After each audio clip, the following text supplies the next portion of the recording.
김민석 국무총리 후보자의 인사청문회 일정이 다음 주 화수로 잡혔습니다. 그런데 추가 의혹이 제기가 됐어요.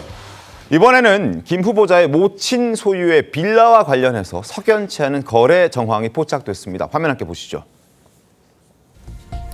2019년 3월에 이모 씨가, 건설업자인 이모 씨가 2억 원의 전세 계약을 체결합니다. 그리고 한 달 뒤에 갑자기 김민석 후보자의 아내가 2억 5천만 원의 전세 계약을 합니다. 그리고 2020년 8월에 갑자기 1년 정도 지나고 난 다음에 김민석 후보자의 장모가 2억 8천만 원의 전세 계약을 하죠. 저기 처음에 계약했던 저 이모 씨는 과거 김민석 후보자가 참여했던 사단 법인의 임원이었던 인물입니다.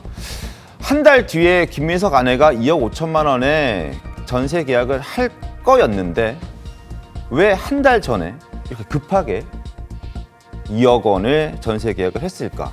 그리고 저 2억 원은 진짜로 오갔던 돈이 맞는가? 뭐 이런 여러 가지 의혹들이 지금 제기가 되고 있습니다. 모친 소유의 빌라를 둘러싸고 지금 과거 몸담았던 법인의 임원이 또 그리고 그 이후에는 현재 배우자 그리고 장모까지 이 전세 계약의 꼬리에 꼬리를 물면서 이어진 건데 이 상황이 조금 일반적이진 않다 이런 지적들이 나오고 있는 겁니다. 어떻게 보셨습니까? 상당히 이상하죠. 그러니까 한마디로. 왜냐하면 전세계약 보통 앞서 전세계약 맺은 사람이 2년 만기를 채워야 네.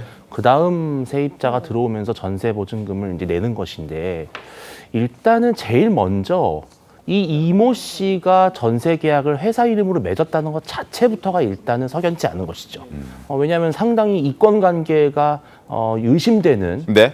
보통 가족 간의 거래도 상당히 의심을 많이 하지 않습니까? 그렇죠. 불법 증여라든지 편법 증여나 네. 이러한 것들을 보는데 서로 이해관계가 얽혀 있는 분이 모친의 빌라에 전세를 들어왔다고 하는 것 자체부터가 일단은 좀 이상하다라는 한 달 것이고. 만에 바로 바뀌고. 근데 또 한 달 만에 갑자기 2억 5천만 원 더 많은 전세 보증금을 내고 들어왔습니다. 자, 그럼 여기서 당연히 의심이 될 수밖에 없는 것이 글을 쓸 리는 저는 없을 거라고 믿고 싶지만 저 전세 보증금을 돌려준 것이냐라는 것이죠. 만약에 한 집을 두 사람에게 세입자에게 물론 법적으로는 가능합니다. 뭐 단칸방 하나 빌려주고 안방 하나 빌려줄 수도 있는 거예요. 근데 그런 식으로 계약을 맺었다면 이것은 사실상 보증금이지만 명목상은 보증금이지만 일종의 후원금 같은 성격이 될 수 있다라는 네. 그런 아주 의심적인 미심쩍은 정황이기 때문에 이거는 아마 자금의 흐름을 보면 바로 나올 얘기입니다. 왜 소명이 늦어진지 이해할 수가 없고요. 네. 자꾸 뭔가 숨기는 것 같아서 국민들의 의구심은 더욱 커지는 것 같습니다. 그러니까요. 당시 이모 씨가 그 사단 법인의 임원으로 있었던 그 이모 씨가 거주한 흔적, 정황은 아직 확인이 안 되고 있고 한 달 만에 바로 김 후보자의 배우자가 또 전세 계약을 굳이 할 거라면 한 달 전에 굳이 전세 계약을 이모 씨가 할 이유가 있었을까라는 생각도 지울 수가 없습니다. 네, 물론 이 부분에 있어서는 김민석 후보자가 네. 인사청문회 과정에서 제대로 죄송합니다. 밝혀야 될 건데, 근데 저는 이런 생각을 해요. 뭐 후원금이라든지 뭐 어떤 검은 돈을 이렇게 전세 계약을 해가지고 이렇게 오픈 공개적으로 하진 않을 거라고 저는 생각을 하고 네. 여러 가지 상황은 있을 수가 있다고 생각합니다. 뭐 예를 든다면 뭐 이 건설업자가 전세를 들어왔습니다.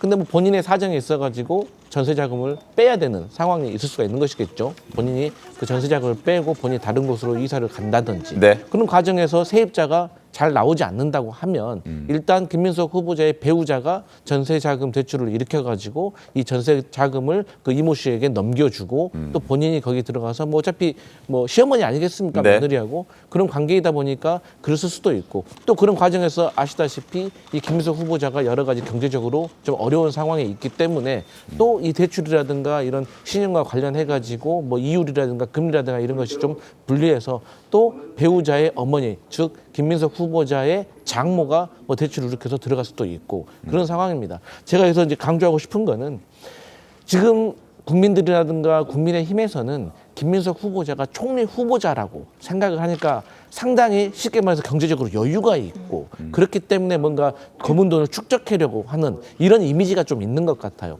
그런데 김민석 후보자는 2002년에 서울시장에서 낙선한 다음에 실질적으로 2020년까지 21대 국회의원이 다시 되기 전에는 거의 20년 가까운 그 시간을 거의 뭐 야인으로 지냈거든요.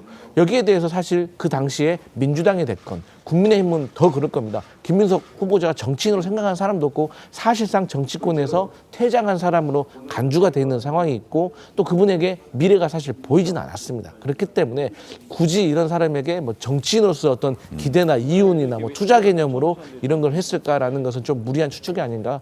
그럼에도 불구하고 사견치 않은 점이 있잖아요. 네. 이것은 충분히 국민의힘에서 이렇게 의혹 제기하실 수 있고 이 부분에 있어서는 후보자가 청문회 과정에서 잘 밝혀야 한다 이런 생각합니다.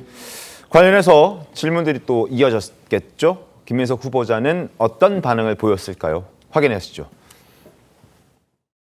모친 빌라에 대해서도 좀 자금 의혹이 하나 좀 제기되는데 여기 대해서 좀 입장 주세요. 여기는 어느 채널인가요? 저희 지금 다 풀입니다. 아, 그러세요?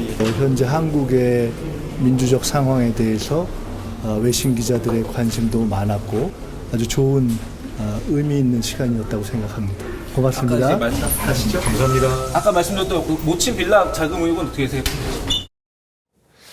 자, 질문을 받고 첫 번째 대답은 어디 언론사입니까? 어느 채널입니까? 였습니다. 그리고 끝까지 대답하지 않고 엘리베이터 타고 내려갔습니다.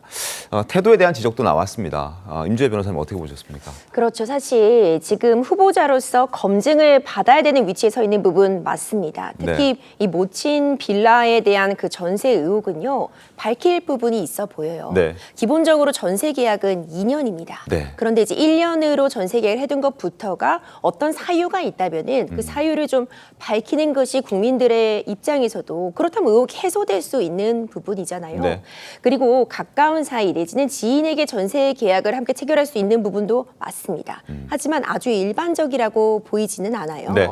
잘 아는 사이에게 전세 계약을 맺었다가 금방 등기권 설정, 그러니까 전세권 설정까지 해뒀다가 금방 또 다시 현 배우자에게 전세를 넘겼고요. 그 이후에 지금 장모님이 거주하고 있는 부분 자체가 어떤 그 자체로서 문제가 있다는 것이 아니라 네. 밝힐 부분, 그러니까 왜 이런 과정이 있었는지를 설명하면 될 부분일 것 같은데 그럼에도 불구하고 다소 좀 날선 반응을 보이는 건 지금 여러 가지 공격을 일시에 받고 있다 보니 조금 방어적인 태도를 취할 수 있는 부분에는 공감이 가지만 네. 국민들 입장에서는 문제가 없다면 좀 상세하게 설명해 주기를 바란다는 그런 의견도 충분히 귀 기울일 필요가 있지 않을까 싶습니다.